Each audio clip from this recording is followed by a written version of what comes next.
Forward. Backwards.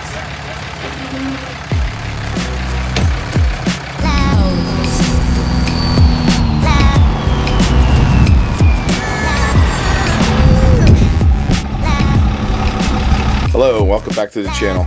My name is Steve, and you're watching Ram Beast Projects. If you're new to the channel, we have a 2017 Ram 2500, we have a 2019 Ram 1500 Rebel, and we have the 2019 Dodge Charger.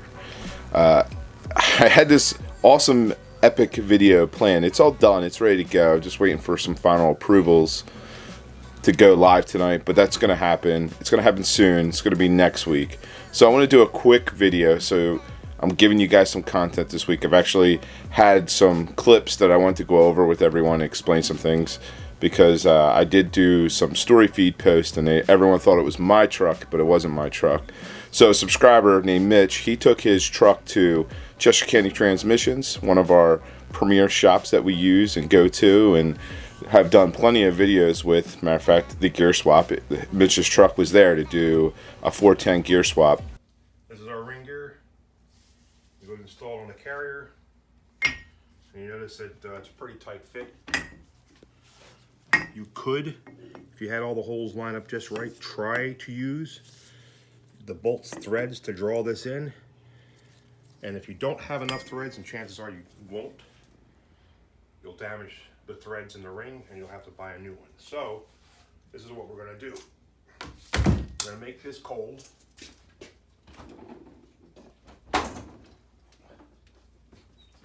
Make this hot, and you'll see the results.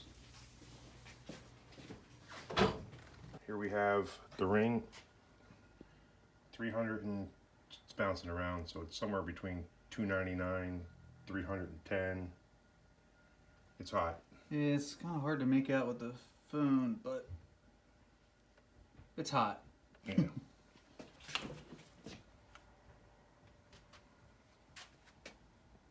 It's around 28 degrees, 29, 30 degrees. So the difference, one's hot, it's expanded, the other's cold, it's contracted. With enough time, you put the pieces together, it should slide right on, put the bolts in, good to go. Remember, also, if you see an L on the fastener, see that L? It's lefty tighty, righty loosey. Yeah, that's important to know, because otherwise you will break things or strip out threads, and yeah, more fun than it needs to be. All right, well we'll get it out and let's put it together.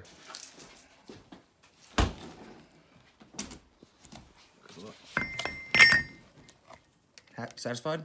Yep. Other side. Don't move, Pete.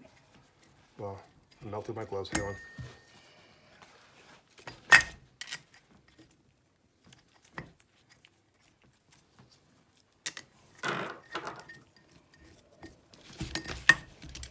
Use the gun.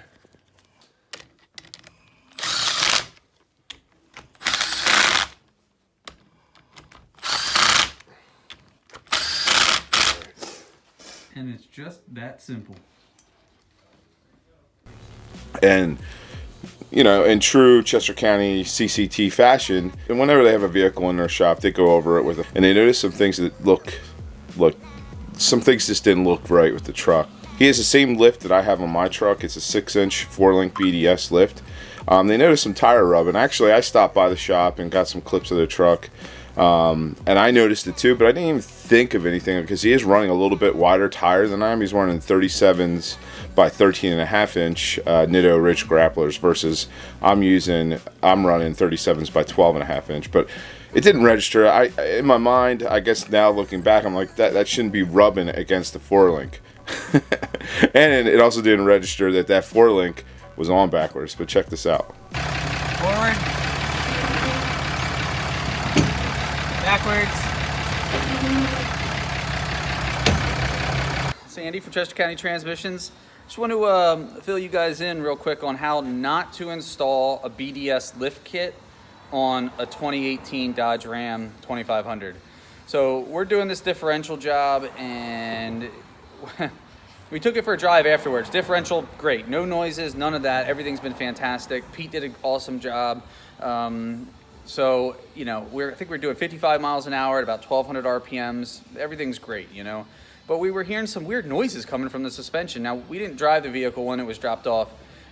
We've been keeping it in the building. That's what we do. I don't like to let these vehicles sit outside. Everybody knows how expensive they are. It's the last thing I need is anything to happen to it. So we keep it inside. We got started. We did the job. We took it for the first test drive.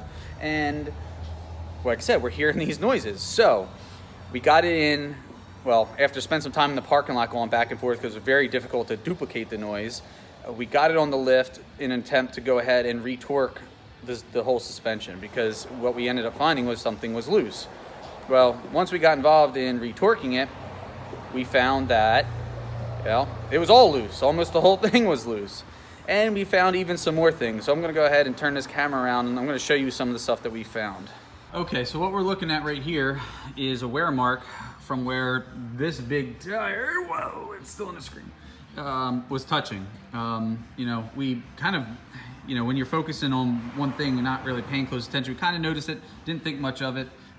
We don't do, or I should say we don't do, we haven't done any of these lift kit installations, although maybe we should start because we would at least do it right.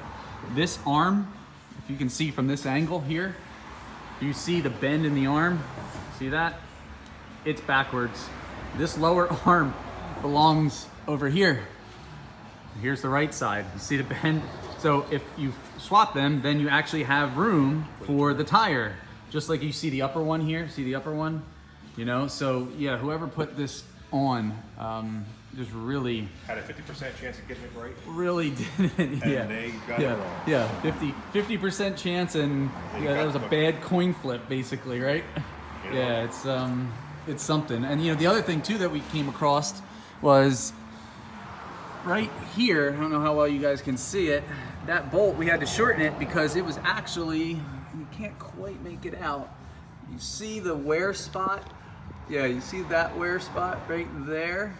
That's where that bolt had been in contact with it, because all they did was run the bolt in and right up against that. So we had to remove that bolt and cut it.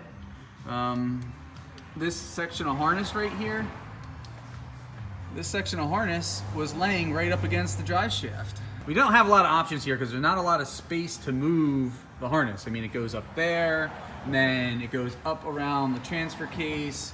We're kind of stuck. So, you know, I almost hate zip ties because I feel like they just make for an easy way out. But unfortunately, in this application, certainly without doing any crazy rewiring, this was about the only option that we had. So you can see we put these zip ties in to kind of hold it down so it's not actually contacting the drive shaft. So yeah, we found a lot of stuff along the way here going over this install. So just keep those things in mind, guys, when you're getting the work done. Maybe you should just probably call us. We'll get her done for you. I'm in my bathrobe. Nothing. You don't get more real than this, people.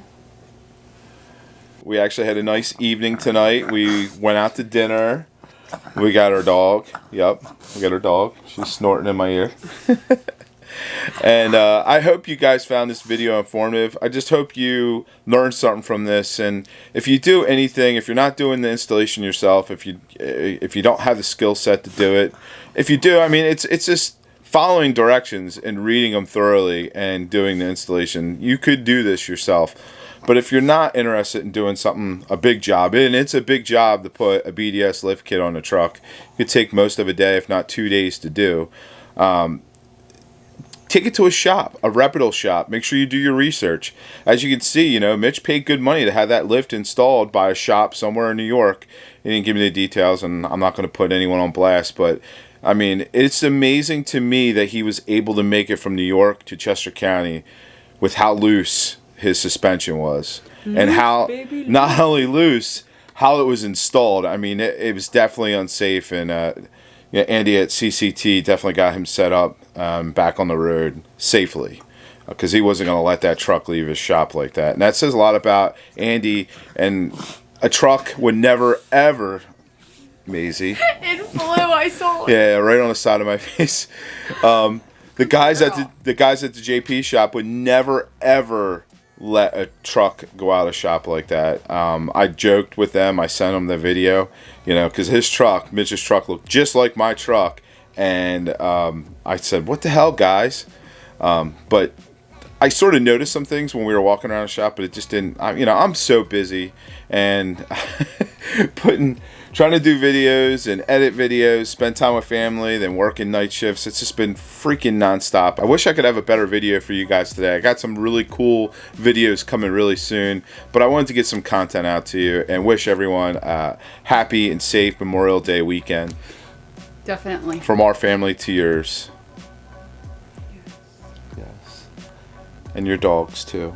And your dog. Yes. If you guys enjoyed this video, please give it a thumbs up. If you're stopping by for the first time, make sure you smash tap, do something to that subscribe button. Hit that notification bell. Ding ding. We love you guys. We'll see you on the next upload. Deuces. Don't bite me.